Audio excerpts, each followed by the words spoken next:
India have huffed and they've puffed and they've battled in what has been a complete series. We will now get a 25th day of Test cricket this northern summer. For England fans, you can just bathe in the runs. And how many runs there have been? Record runs, runs for fun, chasing runs, run down the wicket runs. And now they're on the precipice of a 3-1 series win, 4 wickets in hand, 35 runs to win. Let's stop the game there, though, and come back tomorrow. Yeah, that's exactly right. Look, I'm very sorry to, people of the persuasions that, are going to be this way inclined, but England were good. Mm-hmm. England were good on this day of cricket. Yeah. They were very good. It was Chase Master deluxe stuff. It was big boys stepping up. Brook and Root take a bow gear, both of them in their full expressions. And you're right, they leave England on the doorstep of the 3-1 series victory. We will say at the time that it was much closer than than was reflected in the scorelines. That'll last 4 to 6 hours, and then it will just be a comfortable 3-1 win. That's just how goldfish brain works in this AI era that we live in. Alan Iverson, that is. But why don't we go through the day? Yeah. He goes, I will start with Root and Brook just before then, so I won't start with them at all, actually. India started hot in this game. On this day, he goes, proceeds running in, hitting the deck hard. The impression was that India was up and about. Mm-hmm. Bowlers were at the races, and the players were chirpy as fuck. A lot of people on the Patreon chat noting just the falsetto tones of Indian players. Yep. That's neither here nor there. It's there was a lot of chat. Balls hitting the area, nipping around everywhere. Didn't look like it was just going to be England doing it, spinning on their cocks. Mm-hmm. And a couple of polls resulted. Ben Duckett gets out. Ollie Pope takes one with him as well. And you're thinking, here we go. We're on. But then the big boys just come in. Mm-hmm. And it's fucking outstanding batting. Thanks for joining us on the show this week. I just felt I'd spoken for a few minutes there. Sorry. I thought, Do you want me to keep going? I thought you were mid-flow. That's right. Yeah, 2,000 shows together. We just couldn't. We lost them. One day we lost it. Can I just go through some of the numbers that have been going on this series? Okay, yeah. So, was that something else? There have been 21 individual hundreds in this series, the joint most ever. 9 batters have scored 400 or more runs in this series, the joint most ever. There have been 19 century partnerships this series, the joint most ever. So before you get into the other numbers with Root and Brook, but yeah, whilst that is all true, India have competed and I've always felt like Siraj, who deputy superintendent, has always been a bit like international twos, but and this series. I mean, he's obviously taken the catch and then walked over the rope, and that's a huge moment in the game. But he's bowled 26 overs today. In this innings alone, on the 4th innings of the 5th Test match. You can't say that it's been easy for England, and India have put everything into that first hour basically, despite all these records falling and stuff, and all this energy, and Siraj leading the attack and stuff, and yet England have managed to get through it. And then they've cashed in through that hard work with 2 excellent hundreds. Yep, absolutely. Yeah, absolutely. I guess it's taken a couple of tests, but we've got into the rhythm of the series. It's got its, it's both teams are really evenly matched. They go about getting to victory in circuitous ways. They approach it in different ways, but they're ultimately pretty well matched. That just means because they're evenly matched, there's just been a whole heap of jeopardy, which is in terms of has created pressure. It's revealed character, and it's made it a really interesting series. Now you'll sit back as an Australian, and pick away, chip away at it, totally. and the weaknesses therein, and whatever, and people will just say obsessed, and we've made that clear, and then everyone's doing their job, right? Yeah. I think that Harry Brook and Joe Root's innings deserve its own limelight here. Chasing that number of runs, or this number of runs, Harry Brook in particular, reserving his best when the moment was at its worst, is to their enormous credit. And of course, there was that moment early on where Brook just came out and was like, fuck this, we're going raw dog baseball. And he's played this shot off, I think, Akashdeep, where it's just like he's just rocked back and picked it up over mid wicket. Just incredible bat speed and hands, and ball not even that short stuff. And then so you think, well, Akashdeep's going to correct here and just pitch it up a little bit more. Brooks sees this, like he anticipates it and just charges him like sort of 1991 Dean Jones style and just slaps him over extra cover for 6. It's like, fuck me dead. And then Brooks, like Deep's like, better just hit that good length and just get tight into his body. Brook just arches his back like Matrix style, Keanu Reeves, and just like just carves him over slips. Yeah. And like when Brook's in that mode, you're like, this kid's got 3 shots for every ball. He's almost unstoppable. Siraj nearly stopped him. So Siraj takes him on the boundary off Prasid Krishna, and the camera shows Prasid Krishna celebrating. That hurts. Unfortunately, it does hurt. But Siraj is overbalanced and gone over the rope. And before we saw what appears to be an Englishman in a Bangladesh top who was allowed into the ground, give it to him. So he wasn't really giving it to him, but yeah. I mean, just that man. Just to be clear, Bangladeshi top with a red ODI Greg Chappell England hat with the like the firm brim going around. Don't know what that aesthetic is, but play on to all concerned. It would have been a tough one for him to leave the house that morning because he's got all these paraphernalia and he's thinking, which one's it going to be? But he also has to walk past a school, so exactly. It's a tricky one. Which mannequin do I pick it up off? Down in my dungeon. It's taken Harry Brook 50 innings to reach 10 test hundreds. That's the fastest in the last 70 years. It's the 8th fastest in history. I think his first 50 came off 38 balls, something like that. He ends up getting 105 off, 111 off like 90 something balls. It's also like how quickly the game gets taken away from India as well, which is what England have done the last few years on these decks. I mean, there is no doubt that he can play these shots because he trusts the pace and the bounce and stuff, but it's also unbelievable skill.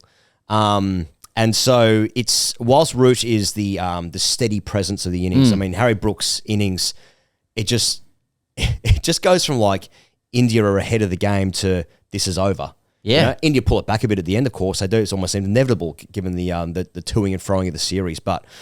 It's just a great innings. Oh, both of them. I mean, they're ranked 1 and 2 in the world in the ICC rankings, and I'll obviously poo that. But they batted like that overnight. I thought I don't. It doesn't really matter when in history you look at these things, flat deck, shit deck, whatever. Chasing those number of runs and doing it that way is rare. Yeah. So you can't yuck my yum. Yeah, Harry Brook coming in, series on the line, smashes everything. And Joe Root. Of his 39 test hundreds that he's scored now, I think 35 of them have just been him dropping the ball through a gully and accumulating hundreds. And when you look up, he's on 20. Joe Root. So, 1 and 2 in the world, doing it incredibly well. And obviously, they sledged Joe Root in the first innings. Where was this? Where was it in the second innings? Yeah. Did they get under his skin? Yeah. Don't know. Yeah. They came together with a score at 106, and when Root got out, it was on 337. And you're like, what happened? Yeah. Shout out Joe Root's century celebration. Yep. Graham Thorpe, his batting mentor, and I thought that was a beautiful thing. I've got a couple of stats around Root's hundreds. So it's his 13th hundred against India. 13 hundreds against India. It's with the big surfboard on the front page. Yeah, that's right. Yeah, David does not represent this country. It's his fourth innings 100, only behind Yunus Khan and Kane Williamson who have 5. 24 hundreds for Root in Test in England. That's the most by a batter in a single country. Ponting, Callis, Jay Warden all had 23 at home. 39 hundreds in Test cricket. Obviously, that's behind Sachin, Callis, and Ponting. So all looking pretty good for Joe Root. Exactly. But through the chest and... Yeah, but sort of Krishna got under his skin a bit in the first innings. So, exactly. who's really winning? And apparently he's got an issue with Josh Hazelwood, according to David Warner. So I don't think he's dismissed him more than like Cummins. I think Cummins has got him more, don't know. Yeah, so, everyone's playing their part ahead of the Ashes. Everyone's playing their part. Yeah. So all looking pretty good for England before India just find a way back again. Mm-hmm. Sort of. Yeah. They get a bit of tamasha going there, but and England kind of they stopped twatting it about. You know, they start enduring some pressure. Yep. Jacob Bethel in particular, who just ends up charging one and chopping onto his stumps. Yep. That still kind of cartwheel after that, and so India's showing their resilience again. I don't know if it's a bit too little, too late. Everyone at the grounds are ropeable that they didn't get to play out that final hour owing to a little bit of rain and stuff. That does seem a regrettable decision. But then again, if they've sold heaps of tickets at day 5, then, you know, there's some money in the coffers. So, you know, and that will go back to game development. Yeah. I presume people are going to go there on a Monday morning. Absolutely. For 35 runs. So, I mean, it did seem somewhat inevitable after Brook got out that India were going to claw themselves back into the contest, even if it was a bit too little too late through will and some fucking heinous English cricket shots. So between Harry Brook running down the wicket, but then again, he's just strummed 111 or whatever, and Bethel has a high ceiling. So, you know, you can't really criticize either of those, to be fair. That's true. But it did seem a bit like, you know, you've gone all this way, then it's like, yeah, there it is. It's all still there. Classic cricket situation of like 6 down, number 8's in. A classic situation where number 11's going to have to forehand the ball, given he can't use his left shoulder. But there'd be nerves among the batters. Yeah. The Yorkshire boys have kind of got them there, and it looks like it's going to be the Surrey boys to try and get it done, plus Wokes. And I don't know whether you think India really is a shot. Did they need to keep going last night to you know, under overcast skies, even though the sun came out, etc.? I think yes. I do think the answer is I think it is that, because the new ball's about 5 or 6 overs away as well, so that might have been a chance. I mean, Joe Root has said that they're going to put the heavy roller on the pitch in the morning, which is going to help. I don't know what rollers do. No one does. Light roller, heavy roller. Perfect placebo. Yeah, exactly. So, so there's that. Apparently, Akash has had a bit of a niggle throughout these innings. So, I mean, you know, it doesn't help when Jarrell's keeping up to the stumps. Ending career stuff. That kind of gear. But I want to say, like, just back on England's batters, like, it's easy to celebrate England's batters because they're breaking all these records, and especially when one guy is passing all these like legends of the game, that being Root, and he's on the way to the highest, the highest summit that exists in cricket, that being Sachin's 15,000 whatever runs. So it's easy to celebrate the batters, yet at the same time, like, the bowlers are taking all the wickets, and it's a weird one because it doesn't feel like any England bowlers bowled that well, yet they continue to restrict the opposition batting side, who themselves have broken all these records. So like Josh Tongue, for instance, is now the leading wicket taker in the series. He went past Stokes' 16 wickets. I think he's on 17 wickets. He obviously didn't play a few games. So, and it's like, has Tongue bowled well? And it's like, well, I guess he has. You know, there's been moments where he's straight either side of the wicket. Yet this is a funny thing about how England have played their cricket recently, where like they're breaking these records by chasing high 300s to win games with these amazing innings like Root and Brook. Yet the bowlers need credit for restricting them to only need to chase like 400. Yeah, you know, so it's sort of discombobulating again. I think the conditions are kind of like it's like records at altitude kind of thing with those decks, and I think we hold home teams to higher standards as well in terms of their results. You know, like if India throw a few wickets away, throw their wickets away a little bit with the blade, or bowlers don't quite get it right, you tend to give them a little bit more rope than when home teams aren't able to get that done. I mean, you know, England are essentially 3 hits away from it being 3-1, and you know, a pretty decent gap between both sides.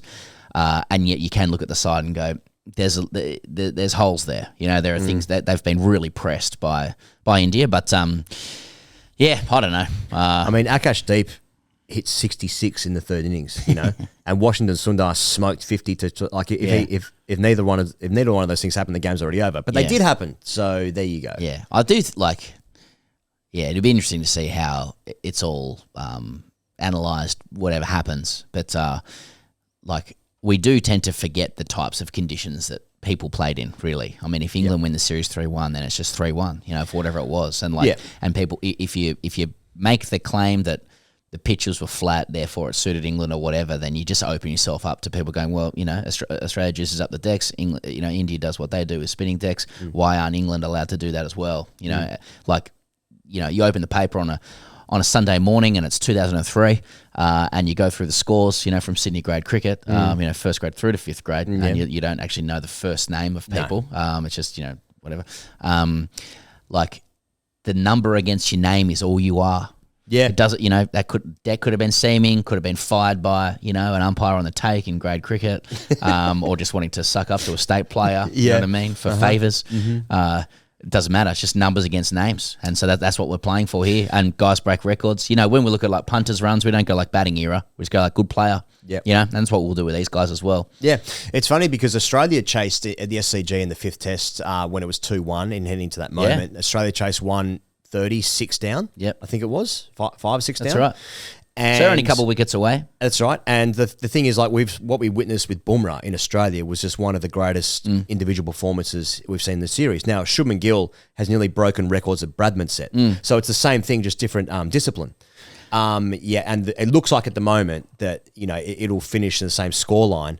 If India do win, England would have lost 6 for 40 and 7 for 70. Yeah. It doesn't feel, it can happen, but it doesn't feel likely. But I guess, they're going to give it everything. I'd imagine the chirp's going to be unbelievable. Jamie Smith, a little bit of pressure, I suppose, as the Surely they're coming out and getting it done in 3 overs. Most likely. Surely. Most likely. That'll be the approach. It won't be done in singles. Yeah. There's a great opportunity for Shubman Gill and the Indian team at the end of the series. A journo has to ask them who was the more challenging country to visit. Great opportunity for him to just start levering a few things around. New Zealand. Yeah, exactly. We actually found New Zealand the most challenging, really. Brody said, and he knows what he's doing. Still 20 minutes away from possible start time. Everyone has their sunglasses on at the train station. Felt the supporters deserved to see a finish to that test match today. Felt a lazy decision to call it off at 6 p.m. in my opinion. I wonder who makes it. I don't know how Brody would know that because there's no way he's getting the train. He wouldn't have caught public transport almost ever. I would have thought. Which, Cummins has said the same thing. Yeah. I catch trains, mate. And so there is the prospect of Wokesy rolling out there, though. Mm-hmm. Is that the sort of, there's a lot of people who seem to have a kink for this stuff, for injured players batting. Okay. There's a lot of people who that's when they get up and about the beauty of Test cricket and bodies on the line and stuff like that. Does it do anything for you sexually to think of the idea of Chris Wokes coming out to bat, having to decide with a busted left shoulder whether to basically forehand the ball as a right-hander or to turn around and bat left-handed? I don't. I don't. So he can utilise his top hand. That is. So just something that came to mind from my experience was when Graeme Smith came out at the SCG and he was facing Mitchell Johnson. And he had a broken hand, and he came out to bat to try and save a test match, and then it didn't work out. He got bowled, but every ball, I was doing This that. is great. Yeah, I was like, this is so awesome. Yeah, tighten the belt around my neck, kind of gear. Yeah. But so I don't really like watching UFC, for instance, someone snapping their leg or getting knocked out. I don't get off on that. But what I do find funny is when Glenn Maxwell couldn't walk against Afghanistan in Mumbai. So that was funny. So there are injuries that are good. That was just cramp. Yeah. I didn't think he was going to get severely injured, Yeah. So I guess there's a fine line. Yeah, exactly. What, You? Is that how, do I get off on it? It is a funny one. If he has to, if the difference between 2-2 and 3-1 and the amount of effort and time everyone's put into this series comes down to the final wicket, and he's just fucking give me a break, have a go at it. No, but it's so my shoulder is fucked, and it's if he doesn't do it, reasonable, rational humans, and there are none left. Hey, feathers in the letterbox stuff. Coward. World War One. Sorry, I didn't know what that meant. Another kink. Feathers was a teammate of mine. He used to look through letterbox. He was a peeping Tom. Yeah, when there was a bun going on. Now, Yeah, like if he didn't bat, no one is. People would be like, he can't. He's completely injured, but there'd still be the feathers in the letterbox situation. And then if he did bat, it'd be like, oh mate, just the Purple Heart. You know what I mean? That's right. It's just endless valor. That's right. For the rest of his life, it'd be the enduring image. Now it depends how he played. Yeah, obviously. Now what if he could come out to bat? Yeah, and and he hits the winning runs with a forehand, like and it's actually just thinking like a top spin or something. You know what I mean? Like, what if you had that dream to hit the winning runs, 9 wickets down, broken left shoulder, and he hit he baseball he slaps one for 6 over extra cover, one-handed. Well, because body's still warm stuff, but there has been a bit of talk about is this his last Test match? Yeah. 36 years old, he's injured, whatever. What do I need my left shoulder for the rest of my life for anyway? So he's playing with fire here because if he goes out. If he goes out and he gets hurt, well, no one cares because we won't see him again. He won't be on television. That'll be his own issue to deal with. And Friends, his family. friends and family. Yeah, completely debilitating. Right. Awful situation. Please don't do it, Chris. Come back. Poor old Wogsy. Yeah, but if he goes out and he strums winning runs, Purple Hearts. Oh, it's the enduring image of his life, right? And that would doubtless be the photograph on the front of Wisden. Yes, which people care about. They'd do good photos, to be fair. But what if he was able to hit those winning runs? Like the narrative you'd be able to build around it, not just like in the short term, but just generally, about because Joe Root's saying we're all in this England team, and so it's an all in culture. Oh, they're all in. Yeah, so they're all in. Oh, okay. Right. It's like targeting. What does that mean to be all in? Like when someone bowls me the ball, I try my best to not get out. Yeah. Anyway, England's done well. Over to the punters. Hashtag AskTGC. Roll the clip. Charlie says, move the game to Marvel. Simple. When it rains. Yeah. When are we going to start putting roofs over stadiums? Yeah. VR cricket guys hard drive says. He says Harry Brooks, who is this coat, can't play in Australia. Now I like that. Like there's 3 elements to that. Mm-hmm. Firstly, adding the S to the end of his name. It's the opposite of what people do to you with your nickname. Yeah, right. Just unilaterally. It's like, oh, Higgins, is it? Higo. Yeah. Harry Brooks is his name. Mm. Who is this coach? So I don't know who he is. Yeah. But they'll conclude by saying he can't play in Australia. Yeah. I think he makes the shoes, doesn't he? Yeah, nice. But he's also the guy that hung himself in Shawshank Redemption. Nice. You named your dog after him. Yeah, sorry about that. Slug's left lobe. My God, they're going to do it. And now does that mean 5-0 Ashes hellscape? Yeah. England wins the game. Yeah. They win 5-0. Yeah. Australia won't pick up a single game at home. Absolutely. Yeah. There was a wonderful chat in the morning. Obviously, we'll probably reflect on the pod tomorrow around some orange juices on Sky Sports where Athers asks if everyone's just to accept that Australia produces better cricketers than England. Clip that up, obviously, and then Punter just goes on to explain how hard club cricket is. Yeah, that's perfect. Yeah.